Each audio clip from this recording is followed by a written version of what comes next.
नमस्कार, मी गौरी सूर्यवंशी. एस मराठी मध्ये आपलं स्वागत. वळूया आजच्या बातमीकडे. नांदगावमध्ये आमदार सुहास कांदे यांच्या माध्यमातून लक्षवेधी सार्वजनिक शिवजयंती साजरी. घोडे शिवकालीन जिवंत देखावे, महाकाल, हनुमान महाकाली, कोळी नृत्य, पंजाबी नृत्य यांची उपस्थितीने मिरवणुकीचे लक्ष वेधले. दिनांक 19 फेब्रुवारी रोजी बुधवारी रोजी शिवस्फूर्ती येथे सकाळी 10 वाजता मूर्त्याभिषेक करण्यात आला.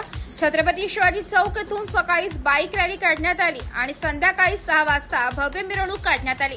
मिरवणुकीत नाशिक ढोल पथक, कोल्हापुरी हलगी, अघोरी नृत्य, महाकाल, महाबली, हनुमान महाकाली, कोळी नृत्य, पंजाबी नृत्य, अंबाबाई गोंधळी, वारकरी मंडळ, मर्दानी खेळ, दांडपट्टा असे विविध कलाकारांच्या उपस्थितीमुळे उत्सवाला रोषणाई आली आहे. सार्वजनिक शिवजयंती उत्सवानिमित्त अध्यक्ष सुनील जाधव, उपाध्यक्ष सौरभ वर्धेकर व समिती पदाधिकारी गेल्या 8 दिवसांपासून उत्सवाची तयारी करत होते.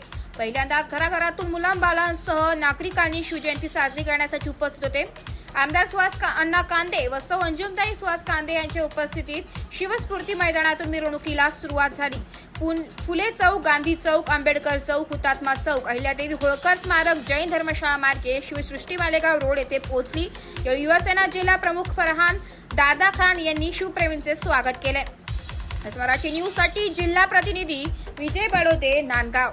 अशाच नवीन ताज्या घडामोडी जाणून घेण्यासाठी आमच्या एस मराठी न्यूज चॅनलला लाईक करा, शेअर करा, सबस्क्राईब करा आणि बेल आयकॉनला क्लिक करायला विसरू नका.